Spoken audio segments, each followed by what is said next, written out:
এই দিনটার ক্ষণগণনা শুরু হয়েছিল আজ থেকে ২২ বছর আগে। অপেক্ষার পালা কমতে কমতে অবশেষে আজ তখন ২২ সেকেন্ডে দাঁড়িয়ে। এরপর সেই মাহেন্দ্রক্ষণ। এই মুহূর্ত শুধু ম্যাচ জয়ের না, এই মুহূর্ত একটা স্কোর শিটের না, আজকের এই মুহূর্ত একটা ইতিহাসের। এই আনন্দ অবশেষে একটা জয়ের, এই আনন্দ অবশেষে ভারতকে হারানোর। এই হাসি, এই কান্না ২২ বছরের অপেক্ষার, এই মুহূর্ত বাংলাদেশের ভারতকে হারানোর। এফসি এশিয়ান কাপ কোয়ালিফায়ার থেকে ছিটকে গেছে দু দলই, কিন্তু জাতীয় স্টেডিয়ামে আমেজ ভিন্ন, ভিন্ন অরা। ভারতের বিপক্ষে ম্যাচে আপনি আরও একবার বলতে বাধ্য হবেন, ফুটবল এ বাংলায় ফিরেছে বৈকি।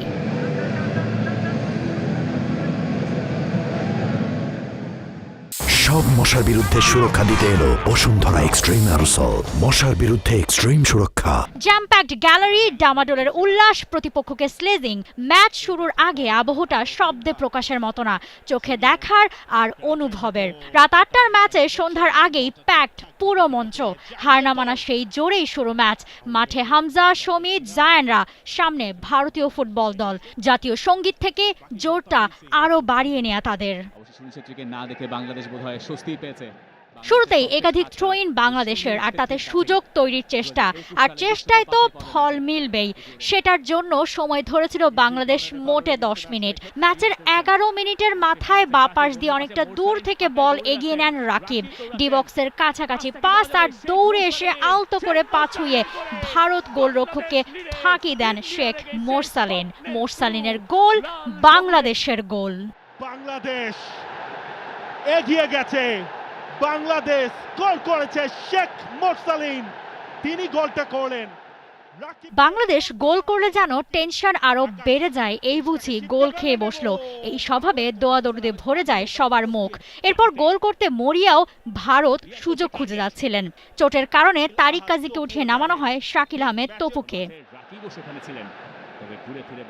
সেই সংখ্যাতেই পুড়তে যাচ্ছিল কপাল। ১৬তম মিনিটে লালিয়ান জুয়ালা চ্যাংতের হাত থেকে বাঁচান হামজা। এরপর আরও একবার প্রায় ফাঁকা পোস্টে গোল পেয়েই যাচ্ছিলেন চ্যাংতে, হেড করে বড় জোর বাঁচিয়ে দেন পোস্টার বয় হামজা চৌধুরী। আবার সেই চাপ ডেকে আনলেন এবং তারপর এরপর মাঠে শুরু হয় উত্তপ্ত পরিস্থিতি, প্রায় হাতাহাতি পর্যায়ে। সেখান থেকে হলুদ কার্ড পান তপু ও বিক্রম। প্রথমার্ধের শেষ মুহূর্তে নিজের প্রথম শট নেন হামজা, তবে অল্পের জন্য তা চলে যায় পোস্টের বাইরে দিয়ে। এক গোলের লিডেই বিরতিতে যায় বাংলাদেশ। দ্বিতীয়ার্ধের শুরু বাংলাদেশের কর্নারে। ৪ মিনিট পর হ্যান্ডবলের শিকারে হলুদ কার্ড দেখেন রাকিব। তবে বড় ব্যাপার, সেকেন্ড হাফের শুরু থেকেই বাংলাদেশকে চাপে রেখেছিল ভারত। পরতে পরতে বাড়িয়েছিল আক্রমণের ধার। সেই সাথে পরীক্ষা দিতে হয়েছে বাংলাদেশের ডিফেন্স ও মিতুল মার্মাকে।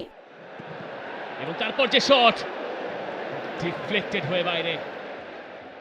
সবচেয়ে বড় পরীক্ষা গেছে সমালোচনায় ভরা মিতুলেরই, আর এদিন একের পর এক পরীক্ষায় পাশও করেছেন তিনি। চতুর্দিক থেকে এসেছে আক্রমণ, কখনো হামজা, কখনো মিতুল। একদম শেষ পর্যন্ত বাংলাদেশকে সেফ রেখেছেন তারা।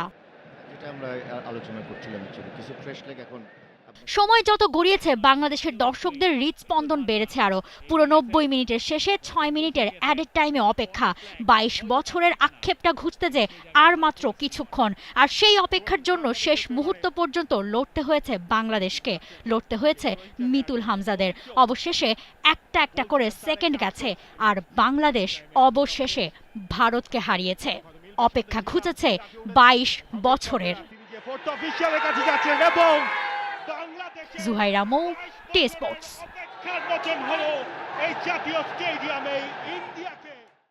For more updates, subscribe to our YouTube channel and click on the bell icon. Follow us on Facebook and Instagram. Download T Sports app to enjoy exciting games and highlights. Visit tsports.com.